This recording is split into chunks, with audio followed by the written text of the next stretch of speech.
You know, networks don't talk about it. Government can't tax it. But sports betting is a $200 billion a year business. That's a major U.S. Supreme Court ruling that could open the door for legalized sports betting all across the country. The Supreme Court is giving the green light for states to determine on their own whether they want to legalize sports gambling. Del Donahue, next pick is good for 20 grand, but I need him to guarantee a win, okay? I need a lock. He's not that fucking good. No, Tommy, he has to. All right, he has to, or else they're going to kill me. Do you realize this, Tommy? They're going to fucking kill me. I can't afford to gamble anymore. I need a fucking lock.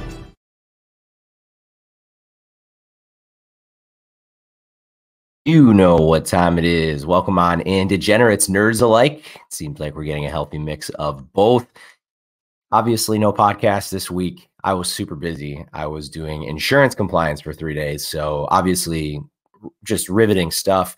I still wanted to get my plays out there. It's been an incredibly great start to college football. For those of you that watched some Friday night action, I split. I took the over UVA in Maryland, which was great.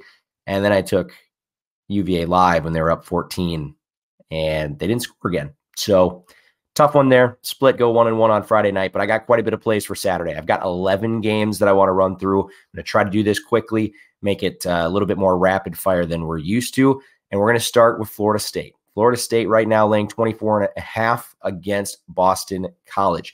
Personally, I missed the line. I thought that this game was going to be extended further past 24.5. I actually got it at 25.5.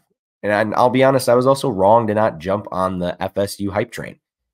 Boston College nearly blew it to Holy Cross last week, lost to NIU in week 1. This could get really ugly. FSU beat LSU by 21. I don't think another touchdown against Boston College is asking a whole lot. So, yes, I'm going to lay 25.5. You can lay as good as 24.5 is what I'm seeing here on Saturday morning. Game number 2 is going to be LSU, Mississippi State. Third year in a row, I'm taking it. Third year in a row, I'm taking the over. It has not hit yet. I am chasing. I'm chasing. LSU's defense, it's about as bad as it's been in recent memory, but I do feel like the more I talk about this game, the more chance it's going to go under. So we're going to move on. Again, I got over 53.5. It's sitting about 54 right now. My third one is actually going to be pretty exotic, in my opinion, something that won't be on a lot of people's card. Will Pauling, a name that most people don't really hear much of, out of Wisconsin. Their passing volume has increased this season. And outside of Braylon Allen screen passes, which I'm sure are going to stop because they're not working, Will Pauling leads the way. He's got 10 receptions in 2 games. He's had 5 apiece. The Cincinnati transfer turned some head in camp. Hauled in 5 catches in week 1, 5 catches in week 2, had 55 and more recently 78 yards. His total today is 47.5. This scheme is set up for him to thrive. We saw UAB light Southern up for nearly 400 yards through the air their last game. I think Pauling has a great game for Wisconsin. 47.5, too low. I'm going over. Next one is going to be Duke and Northwestern. Duke Northwestern. So I've talked about Duke. Obviously, I have the future on Duke. I'm very, very high on Duke. And then there's Northwestern. Northwestern actually was solid against UTEP last week. However, I believe Duke's a hell of a lot better team than Rutgers that beat this team by 17 in week 1. I'm going to take Dookie. I'm going to roll on with them as well. Another prop here. This is going to be a hold your nose because you're probably not going to want to watch the game. South Carolina is probably going to get smoked by Georgia. But Dakereon Jones, their running back at South Carolina, 13.5 receiving yards. He's had games with 4 and 5 receptions thus far. He had 55 yards in their win last week. Georgia's going to make Rattler get rid of the rock quickly, and he's already shown that Joyner is his safety valve. I like him over 13.5 yards, kind of a weird one. After that, we're going to have James Madison, underdogs at Troy, plus 120.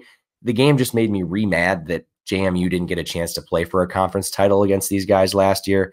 The Dukes, they returned all 5 linemen on offense. I like Jordan McLeod as a dual threat. He's by way of Arizona and USF. It's also worth mentioning, Troy's defense is terrible. 42 points to Kansas State last week. Stephen F. Austin hung 30 in their first matchup. I like James Madison. James Madison played a tight one with UVA. I do think UVA is probably better than most people think. That game last night got out of hand fast. But again, I like James Madison. Road dogs here, plus 120. Moving on, we are fade Graham Mertz again. 6.5 is the number that I got. I believe it's down to 5.5 today if you wanted to bet it. Looking at it live, back up to 6. So 6.5 laying it, Tennessee, Florida. It's an auto fade at this point. I'm just fading Graham Mertz. Next, Joe Milton is in that game. I like him to score a touchdown. Anytime touchdown for Joe Milton, plus 170. He's found the end zone 3 times this season as well in each of his games. We saw Florida struggle with Utah's Nate Johnson, scrambling quarterback in week 0. Looks like Milton is a little bit afraid to throw interceptions in the red zone, hence him running it in a few times. Do what you want with this one, but I think they're going to pack it in tight and run. I like Joe Milton anytime touchdown. It's pretty good odds there at plus 170. So next one, another simple one. Backyard brawl, Pittsburgh, West Virginia. You take that over 47, no matter what. I'm sorry.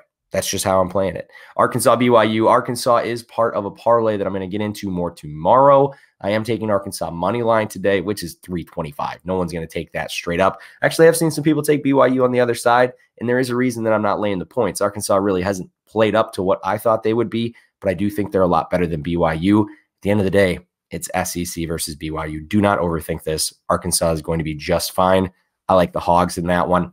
And then my last play is going to be Shedeur Sanders, over 341.5 passing yards. CSU got torched by Washington State last week. 450 passing yards against, and now this game got personal. I don't know why Norvell made it personal. You don't have to. Don't poke the bear. We'll see if they actually can somewhat hold Colorado down. I'm not holding my breath. So running through it again, Shedeur Sanders over 341.5 passing yards. Arkansas's first leg of a parlay. Backyard brawl, we're going over 47. Joe Milton anytime touchdown, plus 170. Tennessee laying 6.5 against Florida, obviously down to 6 now. James Madison plus 120 at Troy.